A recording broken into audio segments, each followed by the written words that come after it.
এবারে দুর্গাপুজোয় আমি সবাইকেই এই একটা করে হ্যান্ডমেড জুয়েলারি গিফট করব বলে ভেবেছিলাম, তাই দিদির জন্যও একটা হ্যান্ডমেড জুয়েলারি বানাতে বসে গেলাম। সেই জুয়েলারিটা আমি কিভাবে বানাচ্ছি সেই ভিডিওটাই আমি তোমাদের সাথে শেয়ার করতে চলে এলাম। প্রথমেই আমি একটা বোর্ডকে গোল করে কেটে নিলাম তিনটে, একটা হচ্ছে হাড়ের জন্য আর দুটো কানের জন্য। তারপরেই একটা সাদা কাপড়কে আমি গোল করে শেপ দিয়ে কেটে নিয়েছি। যেমনভাবে আমি কেটেছি একটু বেশি বাড়িয়ে রেখে তোমরাও তেমনভাবেই কাটবে, আর তার মাঝখানে আঠাটা দিয়ে ধারটাকে কেটে নেবে যাতে পিছন দিকটার গোল শেপটা আনতে সুবিধা হয়, নাহলে ঠিক গোল আসবে না। এরকম ছোট ছোট করে তোমরা কেটে নেবে, তারপরে তার মধ্যে আঠা দিয়ে জুড়িয়ে দেবে।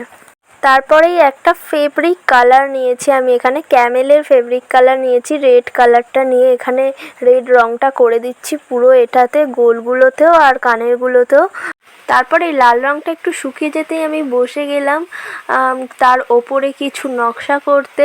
যেহেতু দুর্গাপুজোয় দেবো তাই ভাবলাম দুর্গাপুজোর থিমের ওপরেই কিছু দেয়া যাক, সেই জন্য আমি এখানে লিখেছি জাগো মা।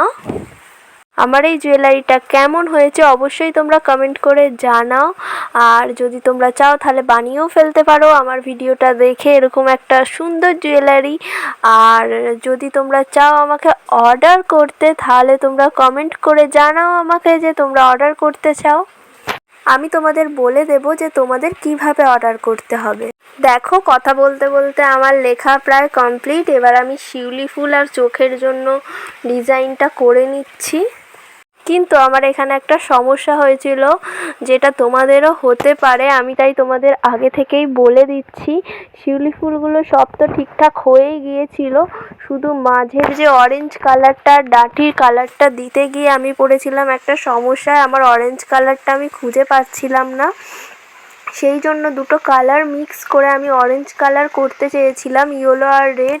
আর সেটা করতে গিয়ে অরেঞ্জ কালার তো আসেইনি, উল্টে আমি বুঝতে না পেরে সেই কালারটা দিয়ে দিয়েছিলাম, সেখানে একটা গন্ডগোল হয়ে গিয়েছিল। তারপর অবশ্য আমি আবার নতুন করে ওই জায়গাটা মুছে করেছিলাম। সুতরাং তোমরা চেষ্টা করবে যে একটা অরেঞ্জ কালার কিনেই নেওয়ার, মিক্স করে করতে গেলে কোনো সমস্যায়ও পড়তে পারো।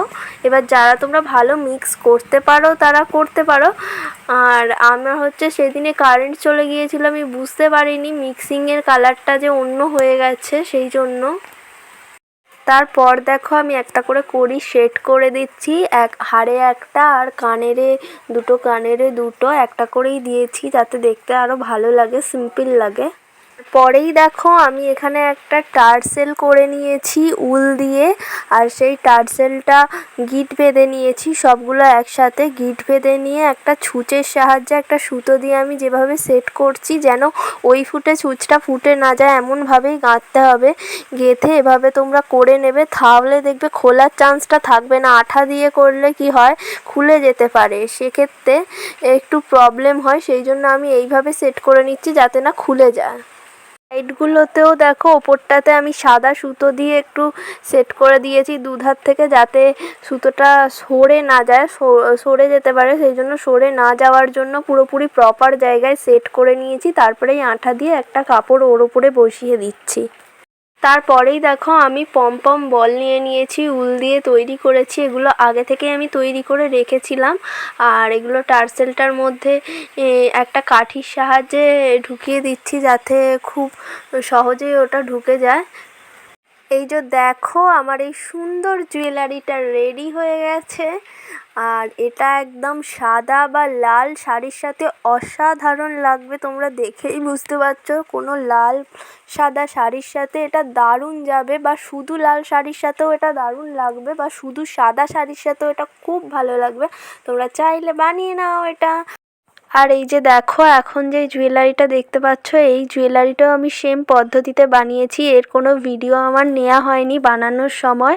এই তুমি রবে নীরবে জুয়েলারিটা আমি নিজের জন্যই বানিয়েছিলাম। আমার একটা ব্ল্যাক আর রেডের মিশিয়ে শাড়ি ছিল, সেটার সাথে পরবো বলে।